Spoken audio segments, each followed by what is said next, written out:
Ada pertanyaan daripada Tengku Sayuti. Pertanyaannya begini. Jadi yang saya pahami pertanyaannya, di Aceh kan sudah menjadi adat kebiasaan biasanya pada hari ke-30 daripada kematian. Ya. Biasanya orang Aceh itu ketika menghadiri acara kenduri peringatan 30 hari kematian itu biasanya membawa beras.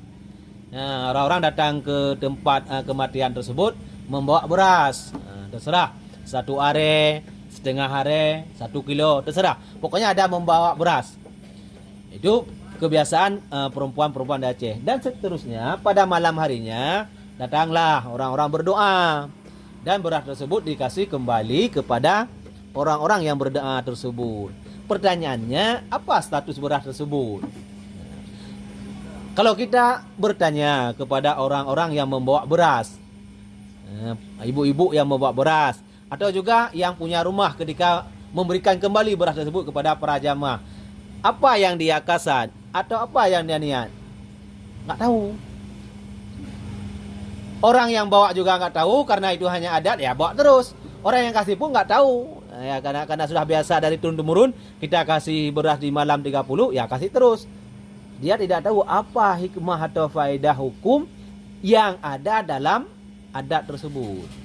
Sebenarnya itu orang dulu-dulu itu membawa beras tersebut untuk membantu keluarga.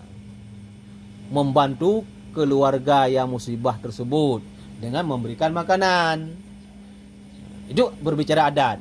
Dan itu menjadi tuntunan agama. Itu tuntunan agama. Kita membantu, kita bawa beras, sehingga beras tersebut bisa dimiliki oleh orang yang musibah, digunakan untuk kebutuhan sehari-harinya. Akan tapi kemudian beras tersebut diberikan lagi kepada orang yang berdoa, disedekahkan lagi. Disedekahkan sebenarnya itu mengandung hukum juga. Disedekahkan tersebut dengan niat sebagai fidyah atau sebagai kafarah.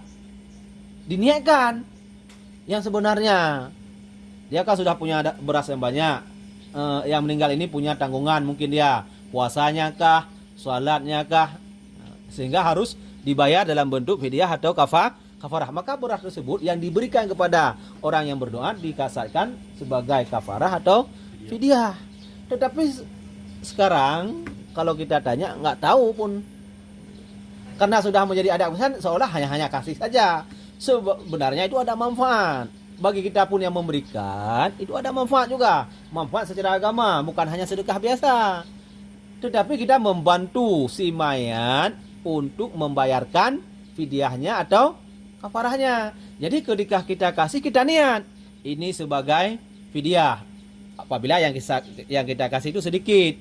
Misalnya yang kita kasih adalah 1 mun. 1 mun entahlah kalau kita 3 mok botol susu, itu 1 mun. Ketika kita kasih, karena yang kita kasih sedikit, ya minimal setengah are, 3 mok, karena tidak mencukupi untuk kafarah, maka yang kita niatkan adalah fidyah atas nama siapa yang meninggal, misalnya Muhammad bin apa. Kita niat kasat hati. Ketika kita kasih beras ini sebagai fidyah, itu yang pertama. Jadi sedikit demi sedikit sudah tertutupi kewajiban si mayat, sudah kita bantu, karena kafarah tersebut boleh diberikan oleh orang lain dengan niat. Dia tidak mesti keluarga, orang lain pun ingin membayar kafarah kita boleh, membayar fidyah kita boleh dengan niat. Jadi kita membantu. Sudah, ketika beras tersebut sudah dimiliki orang lain juga memberikan untuk orang lain lagi dengan niat yang sama, baik kafarah atau fidyah. Ketika keluarga sudah mendapatkan beras yang banyak dari fidyah yang diberikan oleh orang lain, andai kata memang diniat, beras yang terkumpul dia berikan lagi untuk orang lain. Dia niatkan sebagai kafarah. Jadi dengan bantuan-bantuan yang demikian, sedikit demi sedikit bisa membantu si mayat dalam urusan kafarah atau fidyahnya. Tetapi harus diniat. Jadi bukan hanya beri cuma-cuma biasa. Walaupun ya kebanyakan yang kalau kita yang tanya itu sedekah, beras sedekah kan itu sunat. sunat. Sedangkan si mayat ini mungkin ada kewajiban yang belum terselesaikan. Sehingga alangkah lebih bagusnya kalau kita yang kita kasih tersebut kita niatkan kepada sesuatu yang memang wajib, fidyah atau kafarah. Sehingga dengan demikian sudah terbantu si mayat. Jadi bukan hanya kita kasih sedekah biasa, kasih juga nggak ada niat apa-apa, berarti itu menjadi sedekah biasa, bantuan biasa. Maka ini yang perlu kita sampaikan kepada para jamaah di kampung-kampung atau dalam khutbah-khutbah, ceramah-ceramah. Adat yang sudah berlaku ini kita jadikan sebagai nilai ibadah. Jadi dengan nilai yang lebih lagi, bukan hanya kasih mengkasih, beri memberi, tetapi dalam perbuatan tersebut ada nilai ibadahnya. Yaitu apa? Membantu orang lain menyelesaikan kewajibannya yang belum selesai, yaitu kafarah atau fidyah. Berarti ada nilainya. Walaupun orang yang sekarang tidak memahami. Jadi hanya sekedar seolah-olah itu adat biasa.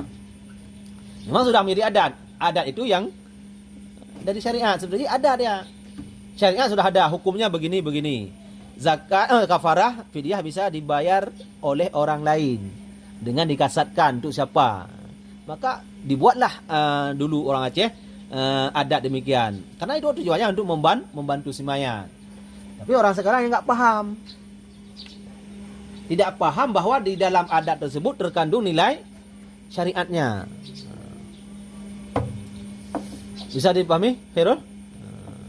Jadilah tugas kita untuk menyampaikan supaya adat ini yang seolah-olah hanya perbuatan biasa saja, ini bisa menjadi sebuah ibadah lagi untuk membantu saudara kita yang sudah meninggal. Jadi apabila pun musibahnya itu di rumah kita bilang sama nanti orang tua kita yang sudah misalnya mendapatkan beras yang banyak. Ini ketika kita kasih lagi, biasanya dikasih itu satu empang itu. Satu empang mungkin sampai satu sak. Kalau ukuran sak kan satu sak untuk kafarah. Jadi kalau ukuran beras kita timbang minimal adalah 2,7 kilo yang kita taruh di dalam empang itu. Ketika kita kasih, itu kita niatkan sebagai kafarah kepada si mayat. Jadi ada nilai plusnya, bukan hanya kasih-kasih saja kepada orang. Apa ini orang kan sudah punya beras masing-masing. Kita kasih lagi, nggak ada faedah apa-apa. Ya, hanya sedekah biasa. Tapi kan sedikit aja kita ubah niat saja. Ini adalah kafarah. Nah, sudah terbantu. Jadi tidak mesti lagi tolak-tolak empang berah kan? yang itu siapa? Yang niat fidyah itu siapa? Apa keluarganya? Apa? Ahli warisnya. Ahli waris. Jadi tidak mesti. Jadi kan yang orang yang dikasih berah itu untuk siapa sebenarnya? Dikasih kepada mayat bukan. Yang dikasih adalah kepada misalnya ahli warisnya siapa, istrinya. Jadi misalnya yang meninggal suami, ketika orang datang, beras yang dikasih untuk biasanya kepada siapa? Kepada istri yang tinggal misalnya. Berarti beras tersebut menjadi milik istri. Ya. Orang yang kasih tersebut dia niatnya sebagai kafarah atau fidyah yang dikasih kepada istri tersebut, perempuan tersebut. Dia berarti menerima kafarah sebenarnya atau menerima fidyah dari orang lain. Tapi orang yang menerima tersebut harus orang yang memang layak menerima. Artinya dia miskin sehingga sah kafarahnya dan sah fidyahnya. Dia harus orang miskin. Dia sudah mendapatkan beras. Dia kasih lagi untuk orang lain yang miskin juga. Ini dia niatkan sebagai beras fidyah atau kafarah. Jadi dengan timbal balik kayak demikian, itu sedikit demi sedikit sudah terpenuhi kewajiban fidyah, nafkah. Nah, ini bukan istri lagi Muhyiddin. Ini sudah persoalan fidyah. Bisa dipahami? Ya. Alhamdulillah.